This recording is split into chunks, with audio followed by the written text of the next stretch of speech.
Good Tuesday evening, July 9th, and welcome to the NCWLIFE Evening News. I'm Grant Olson.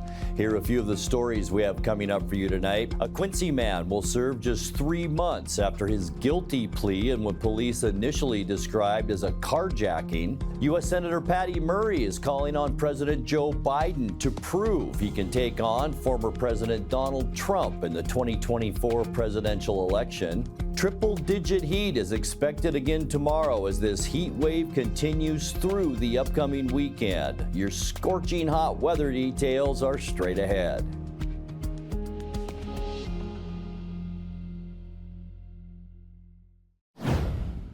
A Utah holding company plans to buy 53 prestige nursing and senior living facilities, including its 3 Wenatchee Valley locations, in a lease and sale for $15 million.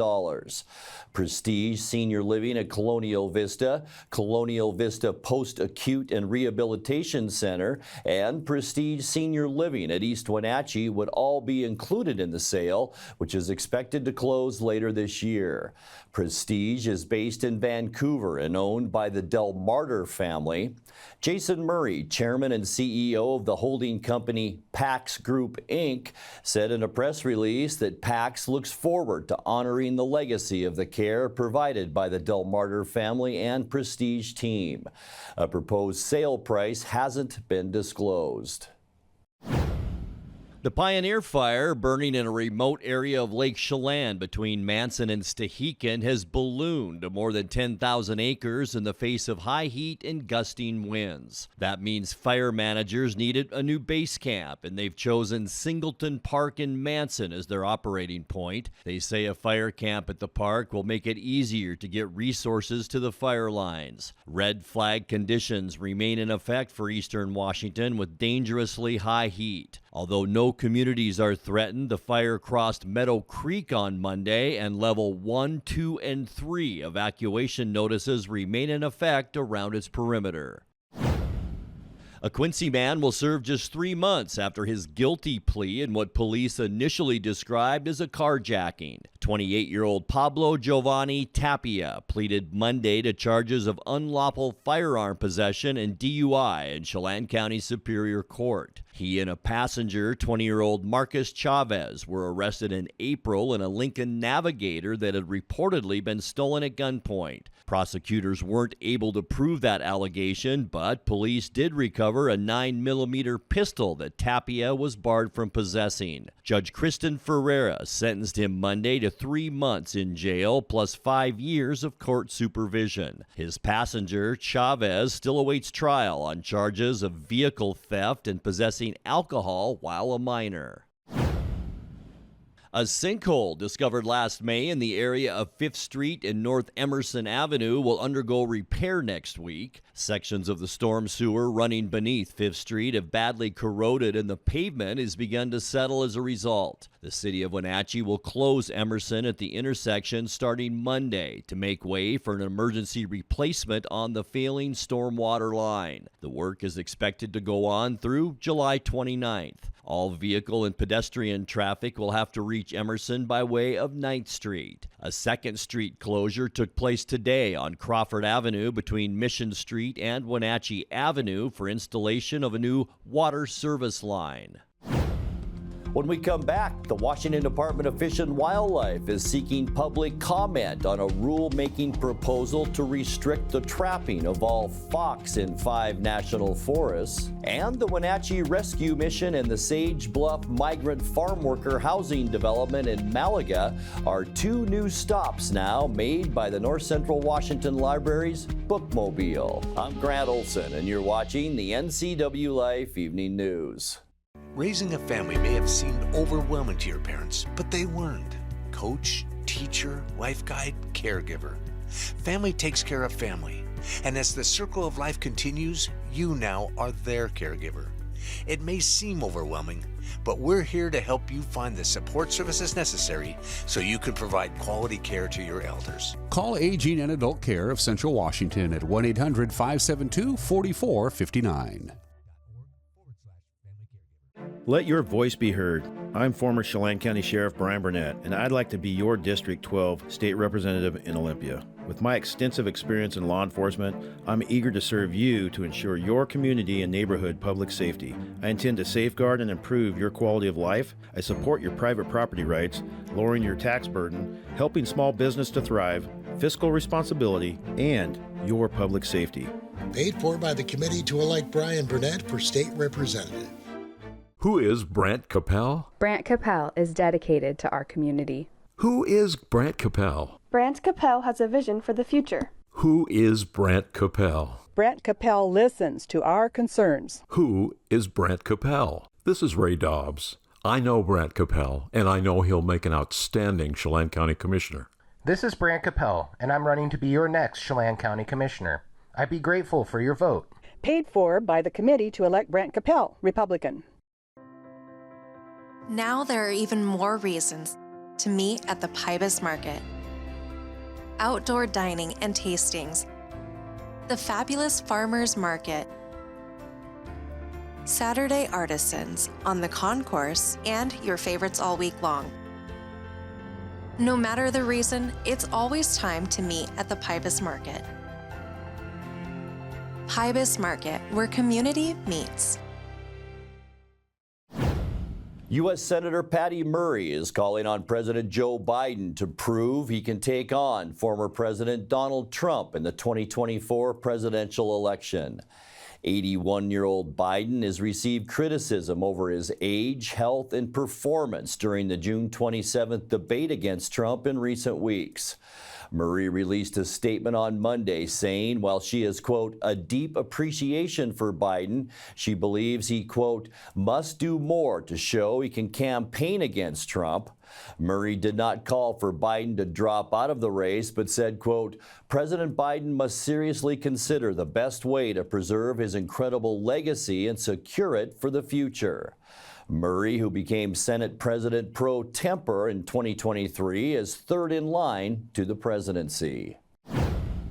The Washington Department of Fish and Wildlife is seeking public comment on a rulemaking proposal to restrict the trapping of all foxes in 5 national forests. The rule is meant to protect the endangered Cascade red fox, which is indistinguishable from other red fox species that also live within the area. If adopted, the rule would prohibit fox trapping within the exterior boundaries of Wenatchee, Okanagan, Mount Baker, Snoqualmie, and Gifford-Pinchot National Forests, and that'll begin this year and extend into future trapping seasons. Comments on the proposal can be submitted on Washington Department of Fish and Wildlife's website or by email, phone, and physical mail through August 9th. The Wenatchee Rescue Mission and the Sage Bluff Migrant Farm Worker Housing Development in Malaga are 2 new stops made by the North Central Washington Library's Bookmobile. The Bookmobile is a library on wheels that visits remote areas that are miles away from the nearest library. NCW Library's Rural Services Manager Mary Lou Guerrero says the 2 new stops are breaking barriers by providing services to communities who face the most barriers in accessing library services. Guerrero told NCWLIFE News the organization wants to make it clear the library is for everyone and everyone is welcome. Overall, the Bookmobile is making 20 regular community stops this summer in Chelan, Douglas, and Grant counties. Coming up next, the Wenatchee Police Department is once again recruiting civilians for its Citizens Academy.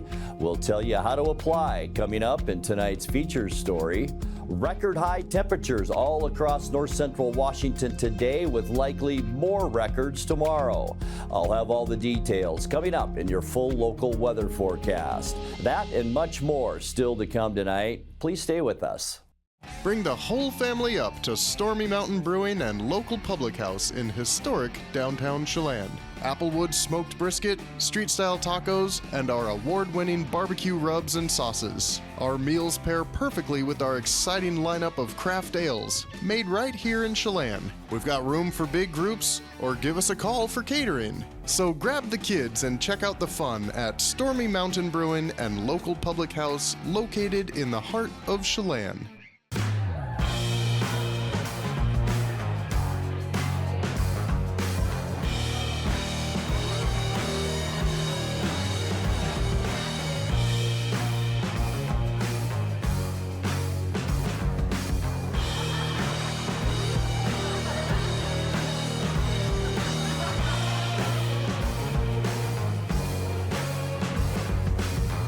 check out clubcrowcashmere.com for upcoming events and tickets. Caught in a conflict? Family? Workplace? Neighbor? Business? Housing disputes? Wenatchee Valley Dispute Resolution Center provides mediation services, a cost-effective and efficient way to provide a written resolution to disputes and issues. Plus, we offer mediation training and community education on conflict resolution and communication skills. Contact us to learn more. Let Mary Maid's custom cleaning experts help you clean up your to-do list. Between work, kids, and pets, it's hard to find time to keep up. Let Mary Maids of Wenatchee help. Mary Maid's cleaning experts can help keep your home or business fresh, neat, and exactly how you'd clean it, if only you had the time. Call now for a free estimate, 509-663-1710. Serving Chelan and Douglas counties, Mary Maids, let us help. Well, you could call it Law Enforcement 101. The Wenatchee Police Department is once again recruiting civilians for its Citizens Academy, a set of courses that deals with 20 different aspects of policing. July 15th is the deadline to apply for a spot in the free 14-week class, and you can do so through the city's website. In tonight's feature story, NCWLIFE's Dan Kuntz spoke with the Academy's coordinator, Detective Riley Cook. I mean, we try to hit the big ticket items. You know, people want to know about the local drug and gang issues in town. There are a lot of misconceptions about what law enforcement is, more on like the side of, you know, why do we make the decisions that we make? For example, you know, everybody's seen a crime drama and they've seen a courtroom, but nobody actually knows the inner workings of it. So we have one of the nights is devoted to having an actual prosecutor come in and walk everybody through the process so it makes sense. Some of the other ones are a little bit more on the fun side. So, for example, the DUI one, we will actually have people come in and drink alcohol beforehand, and then we will teach the field sobriety test to the class, and they will get to do them to people who have consumed alcohol so they can actually see the effects of what we're looking for. And then some of the other fun ones, like we will create a course for them to drive a patrol car through, try to test out their driving skills, and we'll give them some tips on how to drive better, and that's fun. Towards the end, they start busting out stopwatches and timing each other to see who's the fastest in the patrol car. Some of the other ones, though, like we have a day devoted to homelessness and police trauma. Those kind of were not originally in the script, but after doing it for a few years, we realized it was something people were interested in. Obviously, homelessness is a big issue in the city, and it keeps growing. And me personally, the homelessness issue is something I worked on a lot on patrol, so I'm kind of have a area of expertise there, so I actually personally teach that class. And then the other one that we added last year was police trauma, which is the effects of the job on the actual police officers and what it can do or how we cope with it, that kind of stuff. So the curriculum has been tweaked over the years to reflect the current law enforcement situation in the Wenatchee Valley. Specifically, you mentioned homelessness and things like that, and some things aren't as critical as they used to be. Yes, and the important part is we bring in subject matter experts on each one. So it's not me teaching every single class. I only teach one or two of the classes. We will bring in, for example, if it's the drug and gang day, we'll actually bring in the task force, and those officers will teach the class about drugs and gangs because that is their specialty. If it's the DUI night, we will have drug recognition experts, which are basically you've mastered DUIs of every kind. You could almost look at a person and tell what they're on, kind of thing. They'll come in and actually teach those classes. For the police trauma one that I brought up, one of our chaplains, he actually got his PhD in police-related trauma, and so he will come teach a class on that because he is a subject matter expert in it. For the average citizen, have you planted the seed that maybe I'm 22, 23, and I'm kind of dinking around, but hey, if I do this Citizens Academy, this might be something I might consider as a career? Absolutely. I mean, we're always trying to recruit. It's not a job for everybody, but people who are drawn to it find that they love it. We have ended up hiring a few people out of the Citizens Academy. Not that this is a police academy, that's not what it's designed for. The purpose of it is just to teach citizens more about the big the full scope of what the law enforcement world is. But people who are interested in law enforcement and kind of want to dip their toes in it, see if they're interested, they tend to go to this. Time now for a check of your North Central Washington weather forecast. Hope your Tuesday was a good one. Boy, it was another hot one out there today with temperatures soaring. We'll get to that in a second.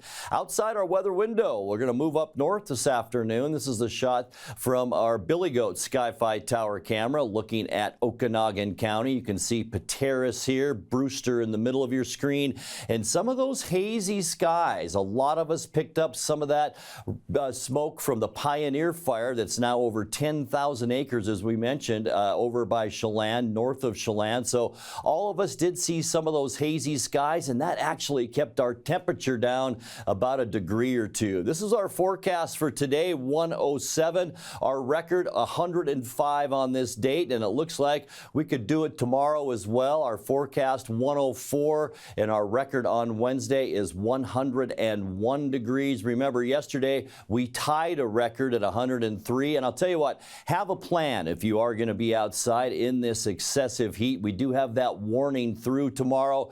Drink lots of water, dress appropriately, light colored clothing, and remember, don't forget your pets. They are going to need to stay cool as well, especially never leave them in a car, pickup, or vehicle at all. It is about 30 to 40 degrees warmer inside that car. And then as we get into Wednesday afternoon and into Thursday, we have a fire weather watch for our area.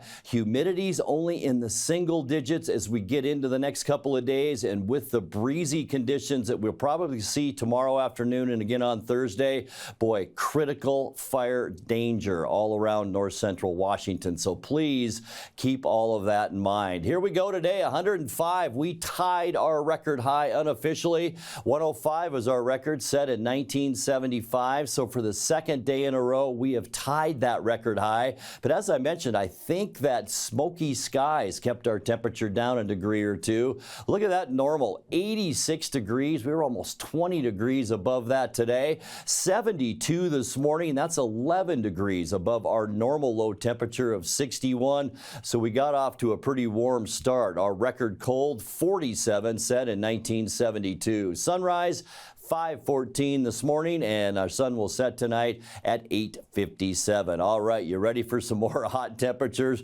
Doesn't even look real at times, does it? With all these triple digits out there, 107 in Moses Lake and Ephrata, 106 for Quincy tomorrow, 104 Ellensburg, Wenatchee, Entiat. That would be a new record for us in Wenatchee. Almost all of us on this map, those are record highs for tomorrow. 106 in Omak, 102 in Leavenworth, and 100 degrees tomorrow up in Lake Wenatchee. All right, high pressure is the reason why, and it's not moving. It's out in the Pacific, and it is providing a lot of tropical air to move up and then through Washington State, and that's what we've been seeing the last couple of days. We're going to stay with clear skies tonight. Very mild, mid-70s for overnight lows tonight. On Wednesday, there's our high pressure, but we do have some wind as a trough of low pressure sneaks across southern Canada. That's when we'll have that fire danger tomorrow. Record highs possible near 105 degrees. For Thursday, sunny, just a little bit breezy. Not as bad as Wednesday, but still critical fire weather. Slightly cooler for Thursday. We're calling upper 90s slightly cooler, but it will be on Thursday, and enjoy that because we're going to jump right back into those triple digits as we end our work week. Sunny and unseasonably hot still on Friday. High temperatures near 100 degrees. And then, are you ready for this weekend? If you have outdoor plans, enjoy them. Sunny skies and hot on Saturday. We're not going to hardly see a cloud in the sky, so not much relief. Look at that. All of Washington State clear on Saturday. Highs again right around that 100-degree mark. And then maybe some high clouds as we move into our Sunday. We'll call it mostly sunny, still hot. I think it's even going to be a little hotter than Saturday. Saturday with highs on Sunday around that 101 to 102 mark. So this is going to last, folks, as we move into Monday as well. Mostly sunny, maybe a little breezy at times Monday afternoon. Probably going to feel pretty good, though. High temperatures again on Monday, near 100 degrees. All right, your 7-day forecast. 75 degrees overnight for overnight low, 104 tomorrow. That will be a new record. Some winds on Wednesday. Breezy conditions Thursday at 98. And look at those triple digits as we get into Friday through the weekend and into Monday. Mostly sunny to sunny skies Friday through Monday with high temperatures generally around 100 degrees. And that's a look at your North Central Washington weather forecast. Coming up next, tonight's sports report with Eric Granstrom and more as the NCWLIFE Evening News continues right after this. As sheriff, I arrested rioters, rapists, and mass murderers. Locked up human traffickers who preyed on women and children. On my watch, everyone was accountable. Despite being the Attorney General for 12 years, Bob Ferguson does not take responsibility for the rapid increase in crime and homelessness, businesses moving out of state, and jobs lost. And he thinks he deserves a promotion? Dave Reichert. Happy Tuesday. The Mariners are in San Diego to begin their last road trip of the season before the upcoming All-Star break. In fact, they'll have 2 games down in San Diego. Seattle's trying to snap a string of losing 6 series in a row as they hang on to first place in the American League West. Padres are 7.5 games behind the Dodgers in the National League West. Logan Gilberts will be on the mound against the Padres' Adam Mazur. Now, speaking of Logan, the tall right-hander was selected to his first All-Star game over the weekend. Shortly after getting the news, he called his parents. Hello? Hey, Logan. Hey, how's it going? What's up? Just swimming in the backyard. Dad's having a little strawberry daiquiri over there. And Strawberry daiquiri? yeah. Nice. You gotta keep my eye on him. Yeah, that's pretty fun. Well, What are you doing? nothing, I'm just hanging out. I'm at the field. I was just calling, seeing what you guys are doing next week.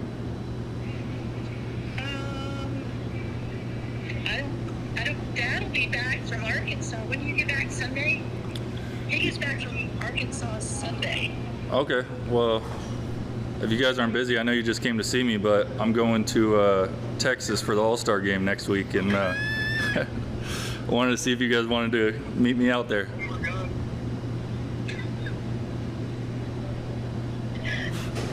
Yes, we would love to. You want to? Yes, of course. We would love to. Is Dad there too? Yes. Oh, it's gonna make me cry. Logan, that's so awesome. Yeah, we just had a team meeting. They just announced it, so they said I made the team. Oh, that's so cool. That's amazing. One of your dreams come true. Yeah, it came true. So if you guys aren't busy, I'll see you out there. I'll be headed out there, so. Well, I promise you we'll be there. All right, that sounds good. Yeah, we can figure it out later. I just wanted to give you guys the news.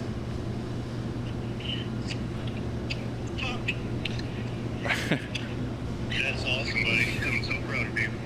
Yeah, I couldn't. Happy for you. Happy for you is even a better word. Yeah, I couldn't wait to tell you guys. I know out of everybody, you've been there so long, so help me get here.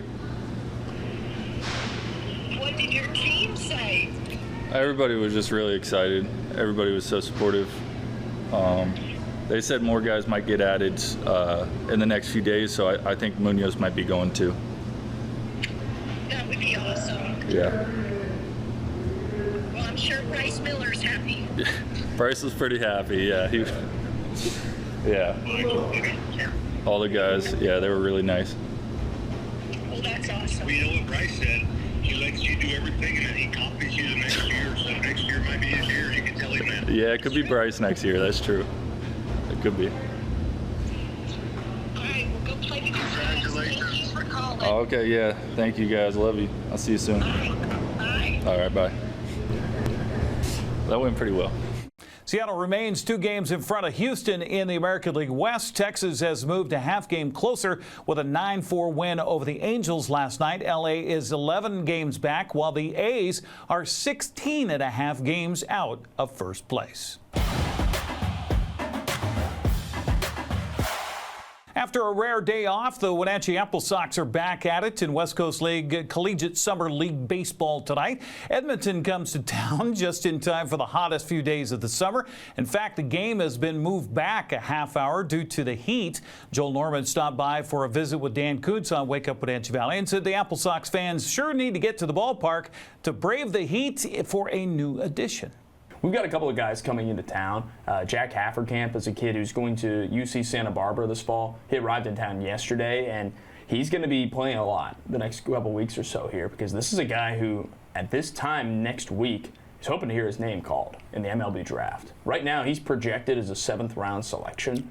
So this is an incentive, I'd say, for fans to come out. Not just. And he's here in the big city. He is here in Wenatchee. And we are fully anticipating he will get drafted next week prior to his freshman year of college. So to me, that's an incentive for fans to come out this week. Come see a guy who is going to get drafted and who we're really looking forward to seeing what he brings to us. Because you look at this outfield, Dan, it's all kind of coming together. Because if you can put this kid in, Jack Hafferkamp from UC Santa Barbara, you put him in with Max Hartman and Aiden Doherty, find me a better outfield in this league. Wenatchee expecting to have a few players named to the All-Star game next week, which is back for the first time in quite a few years. In 2019, I remember we had 4 All-Stars that season. Granted, the league had 12 teams then. We're at 16 right now. So, not to be arrogant about it, but I would think as first half champs, I would think we'll have at least 4 players. Personally, I think Hartman's a no-brainer. I think he absolutely should be. I think Evan Canfield is a no-brainer with an ERA under 1. But after that is where we go, okay, well, what about that guy? Well, maybe they want him instead. We're trying to figure that all out. In my mind, I think it's safe to say Hartman and Canfield should be there. Their numbers speak for themselves. Max Hartman's an everyday player, hitting well over 300, a 10-game hitting streak, leads the league in runs scored. What do you want? And besides that, hitting over 300. Evan Canfield, his resume speaks for itself. He didn't start this past week because he's a little bit banged up and probably would not pitch in the All-Star game anyway. But for me, that makes it even easier to decide, let the guy go because he should be an All-Star. Where is the All-Star game this year? Bellingham. Bellingham. So it's somewhat, that means players from Nanaimo and Edmonton and Kelowna and Kamloops can easily make it to Bellingham, and the other teams can head up I-5. So if you make the All-Star team, you're probably expected to play because it's not a long commute. No, and it's a good location for it. Sure. And that's what's going to be interesting to see in coming years is how they decide that as our league just continues to expand. But Bellingham is a nice central location, and this will be the 3rd time that they've hosted it as well. But I think it's going to be a lot of fun. I'm planning to go up to the All-Star game, and I remember how fun it was when Bend hosted it in 2019, and I can't wait to see the show that Bellingham puts on. Shortly after Joel's visit, the league announced that 4 Apple Sox were selected for next week's All-Star game. Besides Max Hartman and Evan Canfield, catcher Jonathan Fitz and pitcher Quincy Vassar were selected. Congratulations. First pitch at Paul Thomas Senior Stadium tonight, 7:05. We will not be able to broadcast tonight's game due to the risk of our equipment. You can hear Joel's call on Sunny FM radio. Well, there were 2 games played in the West Coast League last night. The Nanaimo beat Kelowna 5-1. Portland down Walla Walla by a final of 9-2. Well, 7 local swimmers will be headed for Oregon later this week to compete in the USA Speedo Sectionals. The youth swimmers from Velocity Swimming Club will compete at the Mount Hood Aquatic Center in Gresham, Oregon, July 11th through the 14th. Head coach Wesley Mejias says Sadie Sullivan, Teague Monahan, Lindsay Sutton, Aurelia Rebelia, Helen Shoemaker, Austin Elwin, and Ben Manson all qualified to compete. We wish them the best of luck. That's a look at sports news. I'm Eric Granstrom. Have a happy Tuesday. And that will do it for our newscast tonight. For more news from around North Central Washington, you can find us at NCWLIFE.com, on our social media channels, or on our mobile app for iPhone and Android. And remember, if you see news happening, we'd like to hear from you. Email us at news@ncwlife.com or call 888-6295. I'm Grant Olson. Thanks so much for being with us, and have a great night.